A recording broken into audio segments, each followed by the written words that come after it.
சென்னை 10/2/2025. கதை எண் 810. எதுவுமின்றி எல்லாம். 30க்கும் 40க்கும் இடையில் விருந்தினர் எண்ணிக்கை ஏறி இறங்கிக் கொண்டே இருந்தது. வருவார்கள் என்று எதிர்பார்த்தவர்கள் எதிர்பாராத காரணத்தால் வர முடியவில்லை. கடைசி நிமிடம் வரை அழைத்து கொண்டே இருந்தோம். காரணம் என்ன என்று ஒவ்வொருவருக்கும் ஒவ்வொரு காரணம் கூறினோம். பத்மினி, மின்னலை, விழி இசை ஆகியோர் ஒன்றாக சேர்ந்ததுதான் காரணம். அவர்களை பார்க்க நினைத்தவர்களை அழைக்க, அவர்களுக்கு அறுசுவை உணவில் இறங்க மன்னாதி மன்னன் முதல் நாள் போன் செய்து ஒரு 20 சேரை இறக்கவா என்றார். விருந்து நடந்த ஹாலில் எதுவும் இல்லாமல் லெஸ் இஸ் மோர், குறைவே நிறைவு என்கின்ற தத்துவத்தின்படி தரையில் அமர்ந்து உணவருந்துவதே திட்டம் என்று கூறினேன்.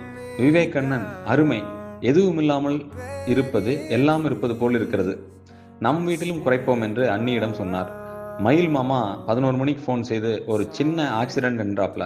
யாருக்கு என்றேன். எனக்குத்தான். அப்ப காருக்கு பதிலாக ஆம்புலன்ஸ் அனுப்புவா என்றேன். நீ செஞ்சாலும் செய்வ, வந்துடுறேன் என்று வந்துட்டாப்ல.